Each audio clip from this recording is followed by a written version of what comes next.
Ya, baik, terima kasih. Jadi yang dimaksud Pak Menteri tadi, penghitungan bobot kinerja guru itu tetap 24 jam sebagaimana amanat undang-undang. Namun tidak semua 24 jam itu harus diselesaikan melalui tatap muka. Sebenarnya ini bukan hal yang baru ya, bukan hal yang baru karena sebelum sudah berlaku itu aturan konversi menjadi jam pelajaran.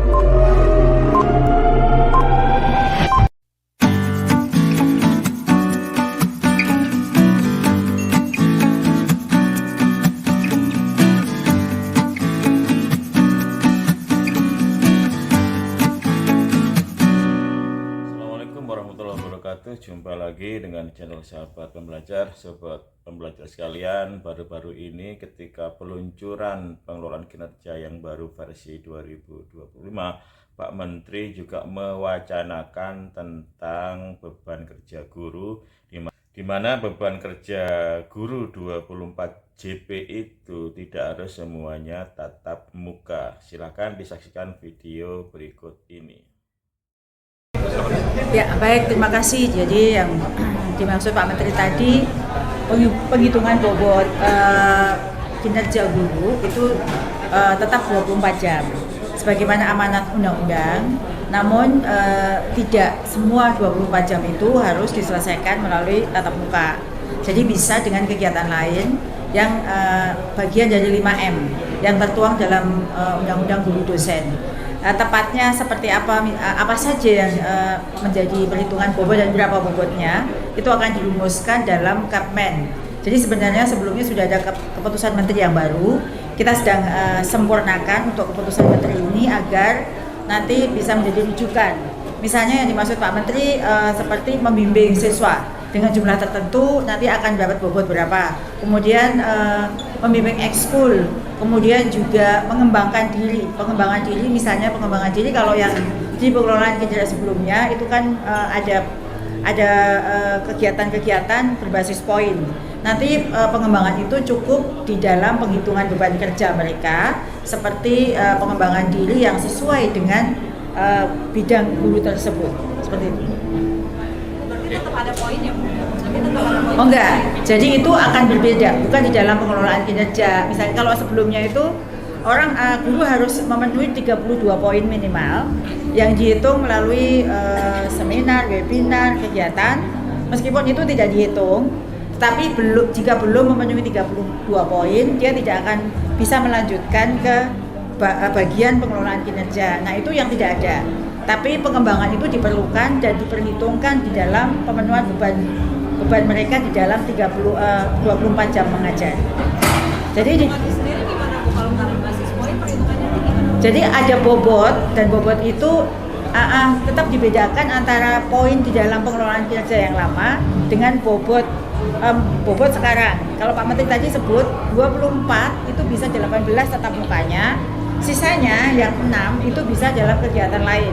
Misalnya dia mengembangkan diri dalam kegiatan diklat, pelatihan. Itu akan dihitung berapa poinnya, tentu itu nanti berapa bobotnya itu nanti akan tertuang dalam peraturan menteri. Lalu dia ikut dalam kepengurusan organisasi profesi misalnya, itu nanti akan ada berapa bobotnya. Yang ini nanti bisa diperhitungkan 6 jam pelajaran di luar 18 tadi. Jadi 24 itu tidak harus tatap muka seperti itu, tetapi menjelaskan 5M, mendidik, mengajar, membimbing, mengembangkan diri dan lain sebagainya. Menyaksikan wacana dari Pak Menteri, saya sebut wacana karena memang ini belum terbit regulasinya. Tapi untuk pengelolaan kinerja itu memang sudah terbit. Untuk yang wacana 24 JP tidak harus dengan tatap muka itu masih wacana karena belum terbit regulasinya. Nah, sekarang kita kupas satu persatu. Beliau mengatakan bahwa 24 JP itu tidak harus tatap muka saja. Itu bisa dikonversikan dari beberapa kegiatan atau aktivitas. Sebenarnya ini bukan hal yang baru ya, bukan hal yang baru karena sebelum sudah berlaku itu aturan konversi menjadi jam pelajaran. Misalkan kalau wakil kepala sekolah itu konversinya adalah 12 JP, wali kelas itu adalah 2 JP, pengelola lab misalkan bukan pengelola, kepala lab itu 12 JP. Jadi bukan konsep yang baru, namun akan ditambahkan kegiatan-kegiatan yang bisa dikonversikan menjadi jam pelajaran.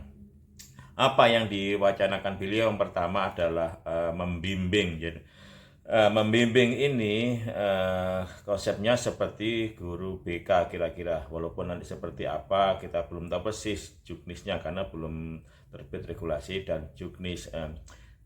Kemarin ketika saya menyimak pidato Pak Sekjen GTK itu mengatakan untuk membimbing ini itu seperti dosen sebagai dosen akademik, dosen pembimbing, apa ya namanya, dosen pembimbing lah gitu ya, atau dosen akademik. Nanti kira-kira begini konsepnya, nanti itu seorang guru akan membimbing sekian siswa dari mulai masuk sampai dia lulus gitu. Nah, yang kedua adalah pengembangan kompetensi atau pengembangan keprofesian berkelanjutan. Nah, ini ketika kita pelatihan itu juga akan dikonversikan menjadi jam pelajaran. Namun bagaimana ketentuannya, misalkan sekian JP menjadi berapa jam pelajaran, itu juga belum ada ketentuannya karena masih wacana gitu ya. Selanjutnya yang ketiga itu adalah aktif di masyarakat. Nah, aktif di masyarakat ini banyak. Pak Menteri mencontohkan menjadi pengurus atau aktif di organisasi profesi.